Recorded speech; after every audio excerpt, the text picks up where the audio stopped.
United States of America, and to the republic for which it stands, one nation, under God, indivisible, with liberty and justice for all.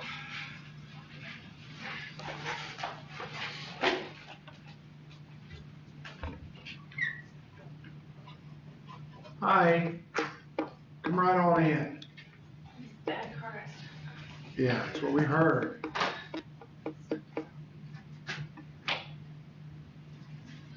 Okay, let's, the first thing we want to do is,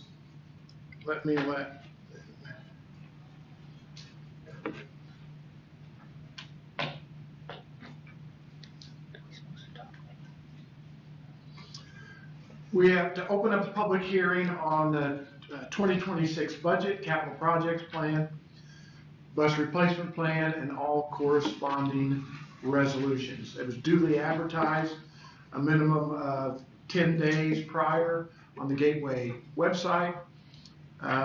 Also, the capital projects plan and bus replacement plan were placed on our school website and also submitted through Gateway through file transmission and our Form 3 with all the information about our requested appropriations amount for line 15 and our line 11 amounts for levies was duly advertised.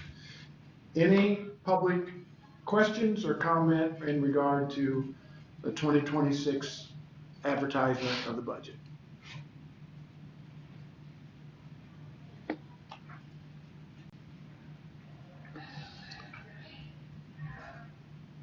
Hearing none, we'll move on to the next item and close the public hearing on the 2026 budget, capital projects plan, bus replacement plan, and corresponding resolutions. And we'll move on to action items under section 3. The first one under 3.1 is approval of the Ivy Tech ME Academy MOU. And this is familiar to the board. The information was provided in your board packets. It would be my recommendation that the board approve the Ivy Tech ME Academy MOU. Can I have a motion? I'll make a motion. I'll second. All in favor? Aye. Thank you. Under 3.2, we've got approval of the ISU MOU for student teacher interns. Again, the board is familiar with this process and this MOU this will be for an updated for this current year. Information was provided in your board packets in regard to that MOU, and it would be my recommendation this evening that the board approve the ISU MOU for student teacher interns. Can I have a motion to approve the ISU? I'll make a motion. In a second? I'll second. All in favor? Aye. Under 3.3, we've got guests with us here this evening, and we're going to talk about potential approval of a resolution of the school board preliminarily approving the First Amendment to the lease agreement for a public hearing and the issuance of bonds and related matters. We've got Jeff Hammond here representing Baker Tilly, and Hannah is here representing Barnes and Thornburg to provide the board with some information to consider this evening, which I assume, Jeff, you will go first, but is that normally, you guys good with that? Okay. I'll just stand right here so I can be kind of close to the microphone. Okay. Good afternoon, everyone. Jeff Hammond with Baker Tilly. I've got a few slides I want to share with you today. They're going to focus largely on the financial parameters that you will see in the resolutions to be considered. So a couple slides to talk through and then welcome any questions or discussion that you may want to have over these financial parameters. So my first slide that I want to go through is just a chart of your existing debt. So this shows your current bond payments. There are currently 4 bonds, or I guess 3 bonds and a common school fund loan outstanding currently. And this shows you what your annual payments on all of those combined looks like. In 2025, payments are just under $1.5 million for all 4 combined. There's a slight increase just the way that the 2018 bonds were structured. There's a slight bump next year in 2026. Your payments go up to about $1,630,000. back down to about 1.5 million through 2037. And then by the time we get to 2043, all of the bonds that are currently outstanding would be fully matured at that time. I've also included an estimate of the debt service tax rate, so not the school's total tax rate, but the debt service tax rate based on the 2026 net assessed value. So there would be a lot of value in what this looks like in 2026, but going to 27 and beyond, we've basically flatlined that assessed value. We've not assumed any growth, but due to Senate Enrolled Act 1 and some of the recent legislation that came about this year, I think it would likely be safer to assume that the school's net assessed value goes down than goes up.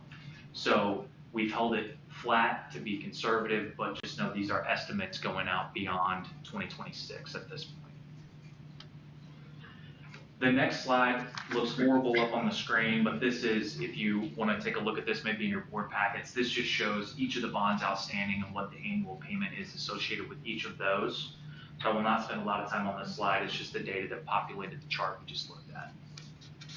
Put a disclosure in here just kind of highlighting Senate Enrolled Act 1, essentially saying that net assessed value, there's going to be downward pressure on net assessed values across multiple different property types, and also a $300 homestead credit that will be new starting in 2026. So this is just kind of a disclosure that highlights some of those impacts from Senate Enrolled Act 1. So this is the slide I'll spend the majority of my time on this afternoon. This shows, again, those maximum parameters that will be in the bond resolution. I will note that at this point, we are intentionally quite conservative in these numbers to give you the most flexibility over time when it comes to this project, should you decide to move forward. So with the first parameter here, it's the maximum borrowing amount, and we're setting that at $5,345,000. So again, the school could always issue less than this, but we cannot exceed that without going through additional approval steps. Also, the next line here is the estimated proceeds available for projects. You may remember back the bonds we did last year in 2024, there's a difference between the amount of bonds that are issued and the amount of dollars available for actual projects. And that's because similar to a mortgage or a loan that you may enter into, there are costs of issuance associated each time that you issue bonds.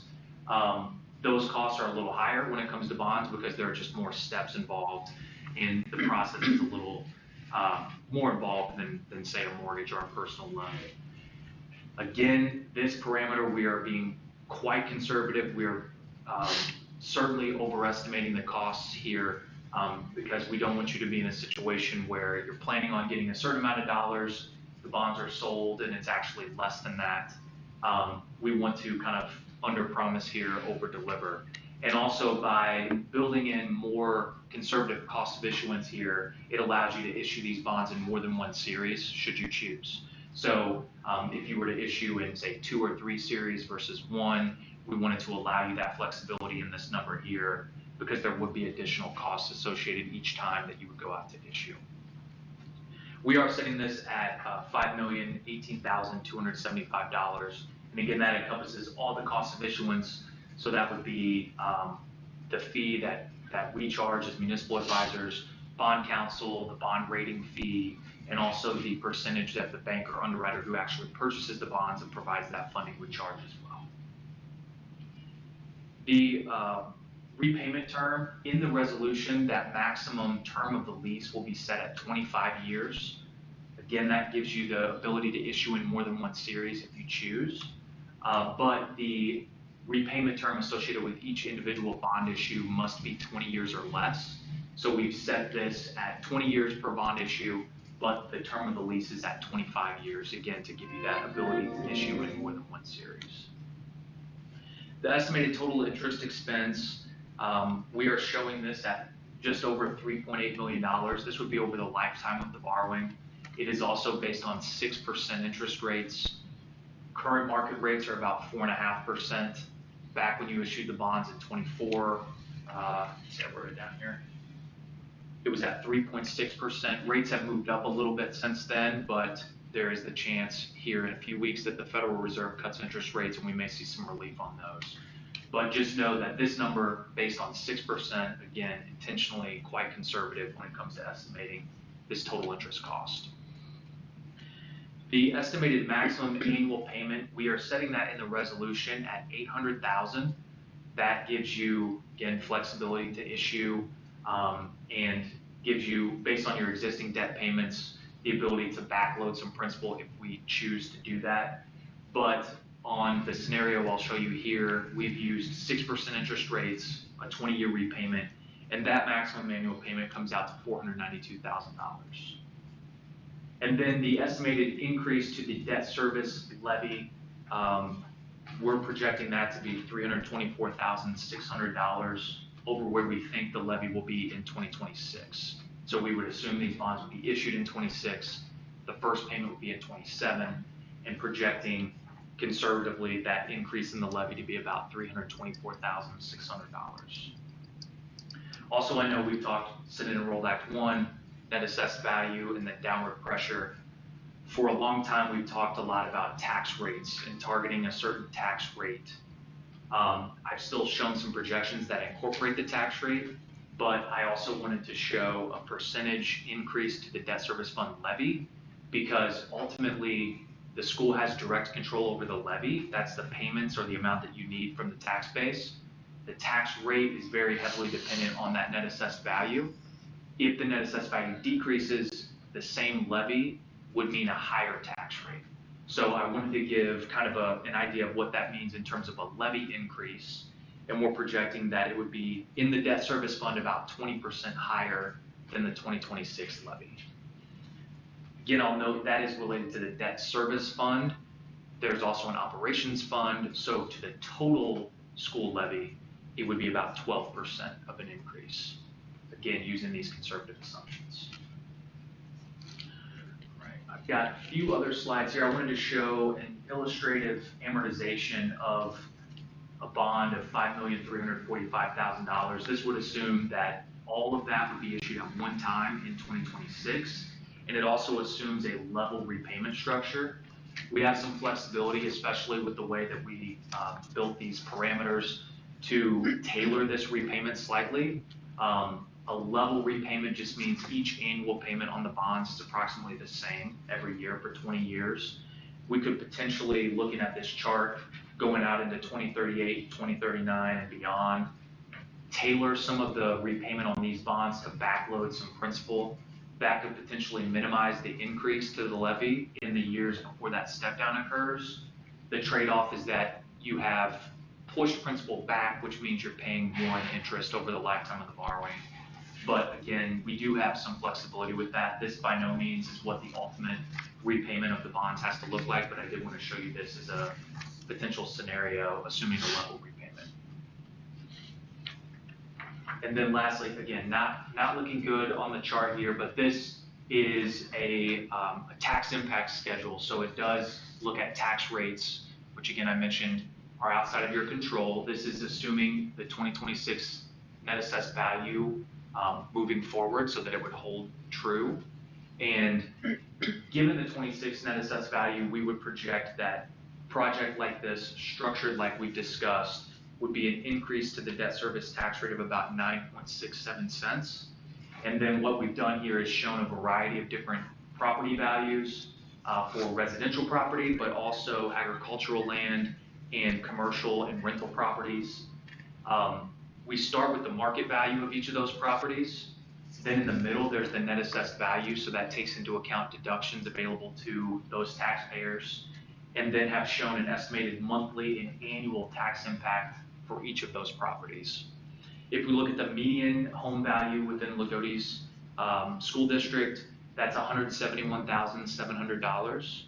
And that translates, once we apply the deductions available to that residential taxpayer, a net assessed value of $71,118. Then that net assessed value is what the tax rate would be levied off of to determine their tax liability.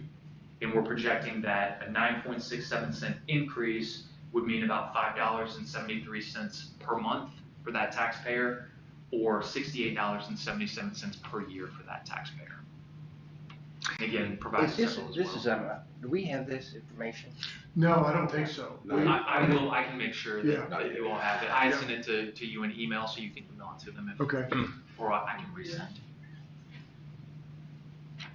All right, and then I did include a few supplemental information slides just for reference more than anything. I wanted to show 5 years of historical tax rate for Lagodi. This encompasses not only the debt service fund, but also the operations fund. And the gray represents the pension debt service fund, which has since matured. So those pension bonds are no longer outstanding, there's no longer a tax rate associated with that fund. But you can see over a period of 5 years, in 2021, the tax rate, the total tax rate for all these funds combined was about 98.81 cents. And in 2025, that tax rate is 94.83 cents. So it has dropped a little bit since 2021, but I wanted to show you that for reference. And then not gonna Is that spend a because of the pension bonds were paid for? Is that, why did that rate go, or is assessed value went up? The pension bonds matured, but it's a weird little nuance with pension bonds anyway, because you actually have to neutralize your operations fund. Mm. So at the end of the day, the tax rate is about the same, but by those maturing, your operations fund could grow by more and you would capture that rate in your operations fund as opposed to the pension bonds. But the differences in the net assess, or in those tax rates, why it fell over time, was largely due to net assessed value growth. This is just a schedule of your current general obligation bonding capacity. The bonds that are being considered this afternoon are first mortgage bonds, because the general obligation bonding capacity, which is based on this formula here, it applies to all municipalities across the state, is only about 2.2 million. So to support a bond issue of 5,345,000, we would need to use the first mortgage bond mechanism. From a debt service standpoint, a tax rate standpoint, a GO bond and a first mortgage bond are virtually identical. It's more in the mechanism used to issue it. With the first mortgage bond, you have a building corporation and a lease agreement, similar to what we did in 24, and that would be the form that these potential bonds would take as well. And that is the last of my slides. So any questions that I can answer for you all? Jeff, can you go over again the percentages you gave about debt service levy, the increase, those percentage increases? Yes. Can you say that again? Yes, so, back to this. So again, trying to shift the message away from tax rate management, because as net assessed values decrease, the tax rate will likely increase, even if your levy remains exactly the same. So in light of Senate Enrolled Act 1, I think it makes more sense to talk about it in terms of the levy, because that is something that you can control. And so I wanted to give you an idea for if you pursue this project, since there are not major step downs in your debt service payments until about 2038, there will be a slight increase to the levy. And looking at where we think it will be in 2026, so I showed there is that slight bump in 26 up from 25.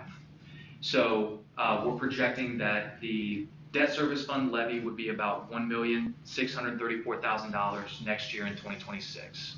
That's dependent on a few different things with cash balance and the like. So that could slightly change, but that's where we're estimating it to be. And then if we bring on a bond issued in 2026 at the 6% interest rates and the payment of $492,000 per year, we think that that would increase your debt service levy by about $325,000, which would be about 20% higher than your 2026 levy.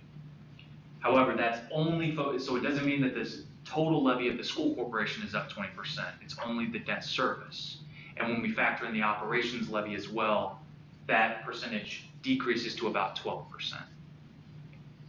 Do we know yet what the new calculation is going to be on growth quotient for operations following 26? Not after 26. So it's been the growth quotient, or what has been allowable to grow your operations fund levy has been 4%, for 4 or 5 years now. It is supposed to be based on a formula where it could be higher than that, but it's been an attempt to kind of keep those levies down. It's undetermined, at least to my knowledge, what that will be beyond 2026. But for 2026, it's again 4% that you can grow that operations fund levy.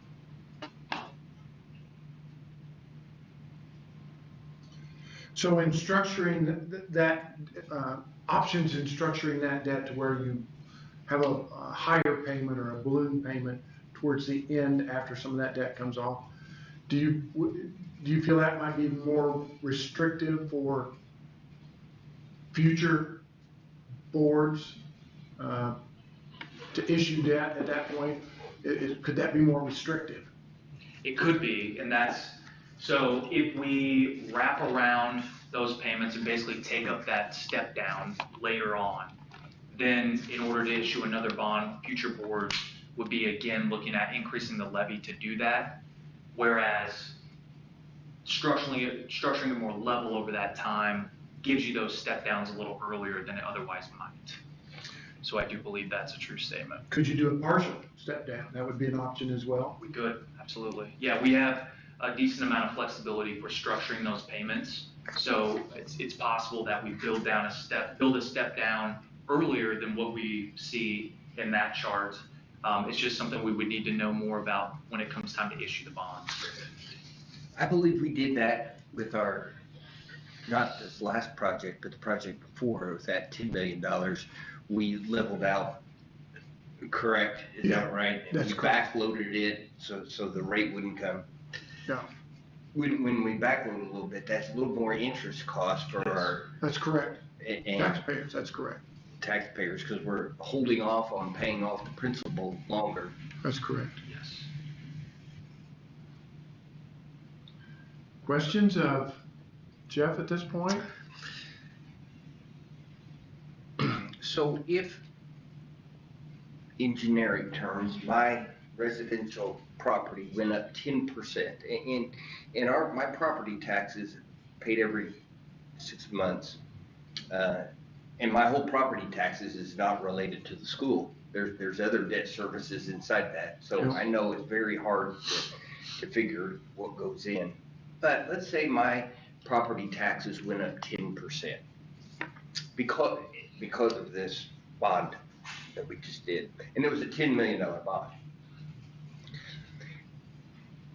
This bond's 5.3 million. It doesn't necessarily mean it's going to go up 5.3%. Correct? Correct. We can't use that analogy or that just because we did a $10 million bond and it went up 10%, doesn't necessarily mean it's going to go up 5% if we just do half of it. Absolutely. Yeah, and it gets even more complicated because each individual tax liability is going to be based on, for instance, where those property taxpayers are in relation to the cap, the tax cap. So it's possible if you're already at the 1% cap, that your tax rate wouldn't go up at all. That's a possibility. So it gets really into the weeds, and but I would agree with your statement. I don't think you could blankly just say if it was this for the last project, it'll be this for this project. Probably be a little bit higher, my guess, for Well, most people, Potentially, unless they're at the cap. And there is also, as a part of Senate and Rolled Act 1, there is a $300 credit that's available to residential taxpayers. Is that a dollar for dollar credit? It's not off the net value. That's a $300 credit on their property taxes. Is that correct? That is correct. So there were changes to the deductions to where now residential taxpayers will have more deductions. So their assessed value, the market value of their home, when accounting for their deductions now, the new deductions, their net assessed value that their tax rate's levied off of will be lower because of these deductions, assuming they don't have tremendous appreciation in their house value. But then, so that will change the net assessed value for them. But then at the end of the calculation, there will be the $300 credit treated as a credit, not a deduction. So that would be a direct credit back. So all things being equal, people should pay about $300 less in property taxes. All things being equal. Okay. And that loss will be spread to the taxing units. Do we know how yet? I don't know that we've seen a lot of specifics on how. I would say that it would be treated very similar to the circuit breaker credits now, which you would have the circuit breaker credit would be prorated based on tax rate to the taxing districts, so the school, corporation, library, county, prorated based on their percentage to the total tax rate. And then it's projected right now that that $300 credit would be spread amongst the operations fund and the debt service fund. Whereas circuit breaker currently only hits the operations fund. So in a way that gives the operations fund a little relief, but I personally believe that the State House is going to have to address this into the future, because you don't want to be taking dollars out of debt service that are needed to pay debt service. Like, that has implications to bondholders if you don't have enough cash to make those payments. But as of now, in 26, we're projecting that it would hit both the operations and debt service, again, likely prorated amongst the two funds based on the tax percentage of the tax rate. Assuming the legislature doesn't fix that, are you able to recoup those dollars in operating balance if you advertise that in the budget process for 27? So currently, there's not a way to advertise it in the budget process, but in a roundabout way, similar to the protected taxes waiver, you would be able to recoup that through your line 18 cash balance. You would spend it down, and then the next year when you do your budget, you could recoup your maximum allowable balance. Again, so you're doing a year in arrears. It would be in arrears, You're but you getting could the- slightly do, assuming you had the cash balance to do that. Now, okay, do we know that for sure, Hannah, that that's how that's gonna work? I'd had some conversations with Jeff Qualkenbush about that, and he, I don't think for sure, no, but, to be honest, I'm not personally very familiar with it, but I think the short answer is no, we're not for sure, but. yeah, But we received some email correspondence from the DLGF that says. I spoke with the DLGF too, they're, from their reps. Did they tell, that from what we saw, that it would be spread amongst debt Yeah, service? yeah. There would be no direct way to Yeah. have a line item for that. But the way that the math would work and play out when it comes budget time is that you would essentially a year in arrears be able to recoup that. Do you think that'll make the bond rating people happy enough to not throw a fit and with the legislature about? We've had several calls post Senate Enrolled Act 1 passing. It is discussed. It hasn't caused too much concern, but there's also the chance they don't fully understand what it could mean. It's likely, but I think eventually, yes, it will create problems on the rating side, and then I think it'll likely need to be addressed. So that I can understand, the households may be paying $300 less, but our county as a whole still has to make up the same payment next year as they did this year, or you know, we're still, and so where is that $300 per household coming from, right? And that's what you Yeah, guys that's what are. we're talking about, yeah. Yeah. And who's gonna be, where's that gonna come out of? Well, that's the issue. And I don't know that we know everything yet at this point. So for budget purposes, if you'll notice, when I did the budget, I was advised by the DLGF to just list everything as a circuit breaker loss in operations, knowing that that's not gonna happen. They put out a spreadsheet, the DLGF, breaking down what they think is, and those are all guesses. I mean, the number that they gave us for circuit breaker is a guess, but they gave us a breakdown of what they think is going to be operations loss and what they think is going to be debt service loss. So, particularly for those school districts that have a lot of new debt, used to, we were allowed 50% operating balance for debt that we were allowed to keep, because typically you get a June draw. If you made a January payment, you had to make that payment, but you didn't get your dollars until June. So they allowed you to get 50% operating balance that you would collect during that prior year, and you would have cash to be able to make that January payment. Well, the legislature felt somehow that was inappropriate for some reason, I don't know why, but then they dropped new debt, anything beyond 2016, to a 15% operating balance. So my concern is, as we begin to get newer debt, that we won't have the cash if we take that loss to make those payments, which would put us doing tax anticipation warrants and charging more interest to the debt service fund to make those payments, which makes absolutely no sense to me. But that's my fear. I completely agree. I would say within the confines of how it's currently set up, that it will have to be fixed into the future because it can't continue forever that way. Because you will have basically no 50% debt left.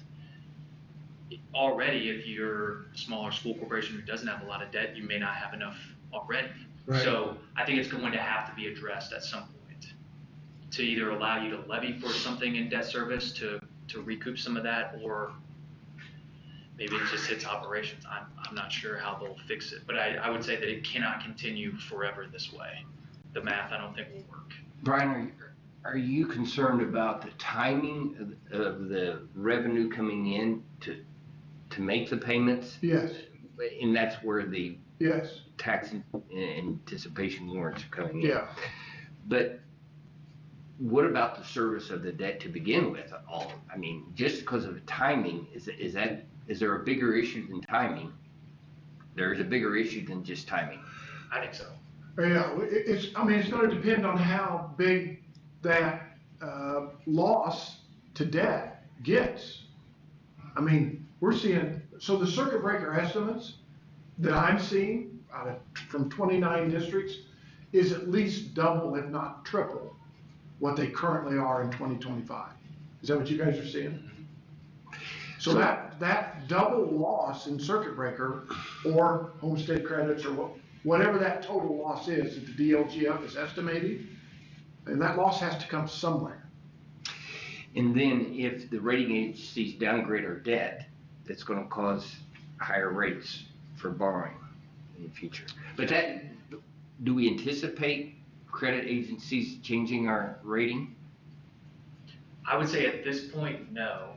We haven't had any indication that that they're planning to do that, but it certainly could eventually be an impact to the ratings. So these legislators voting this $300 credit really didn't know what they were doing, probably. Is that what you're saying? You want to go on record? Well, let's put it this way. They passed Senate Bill 1, and then what was the House bill that they had 1499 that they passed in the same session to fix the mistakes that were in Senate Bill 1 before the session was even over. So they've already passed a bill to fix mistakes that they found in Senate Bill 1, at that point. And then, I know everybody's doing analysis, and I'm sure Baker Tilly is as well. As this moves forward, there's a lot of open-ended questions that I have in regard to business personal property in particular. Those are going to be huge savings for industry that has business personal property, and that, as Jeff just said, that the levies are going to remain the same. That burden's going to be shifted, I assume, to the homeowner over time between now and 2031, and then that's going to escalate your circuit breaker potential for the 1% group of circuit breaker, and I don't know. I would agree. But, based on what we're looking at, it's based on the scope of this project, primarily for roofing, HVAC, lighting on sports facilities. Those are necessities that need to be addressed over the next several years. And quite frankly, the legislature's put us in a difficult spot because they keep capping the amount of revenue we're able to gain in operations by capping the growth quotient, which that growth quotient probably I could, maybe it'd be, in some of those years may have been as high as 8%, that we could have increased so that we could stay up with inflation and be able to pay increased electric bills, increased health insurance, increased cost of materials for those. But they've capped the ability for us to stay in check with inflation, and then further making cuts to increasing the circuit breaker or losses that are counted as circuit breaker, further restrict our ability to do that. So it's almost forcing school districts that need to do maintenance type work that used to be out of the old capital projects fund. They're forcing our hand to be in a position where we now have to bond for that revenue to take care of what would have been, and I'm old, back in the old days, maintenance issues that would have come out of capital projects. Is that a fair statement? I agree. Additional questions for Jeff? We have Hannah here with us, representing Barnes and Thornburg. And Hannah, I don't know that I know your last name. I don't think we do. Clendenning. Okay, Mouthful. yeah. Yeah, so I can just give a quick overview of like the legal process, which for this bond issuance is pretty simple. As you know, this is the first legally required step, is to hold this meeting. And then after we're done presenting, we would ask that you consider the approval of a resolution that would give preliminary approval of an amendment to the lease that you guys entered into. I guess that would have been last year. And that's to govern, the lease rentals to pay for the bonds with the building corporation. And then in October, your meeting the 23rd, I think, we'd then have you guys hold a public hearing, and notice would be published in the paper for that, on the lease and the additional appropriation, at which point there would be 2 more resolutions for you to approve.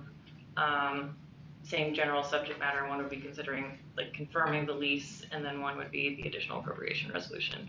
After that, it's mostly just steps related to the sale of the bonds and then closing whenever that those dates are set in stone. So happy to answer any questions you have, but other than that, and I don't know if you guys were here for the last bond issuance too, but it's going to be pretty similar to that.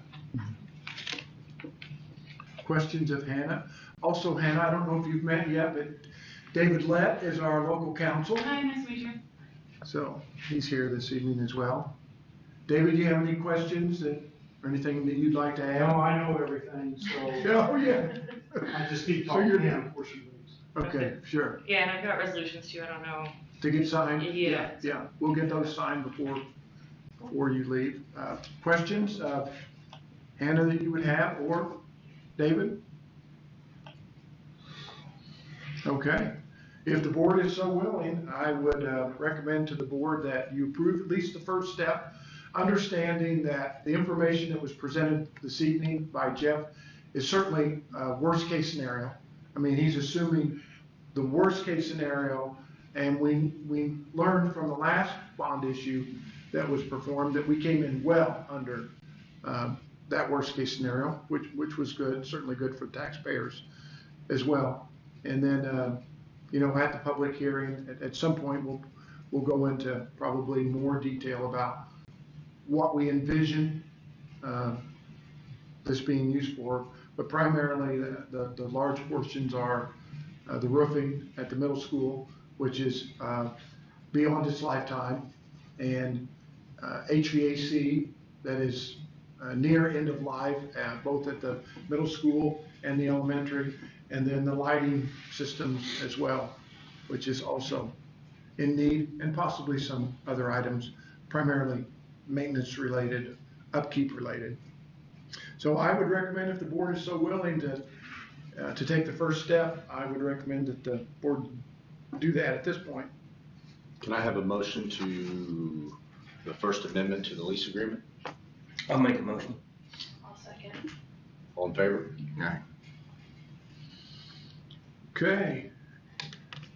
I know we'll have some signatures.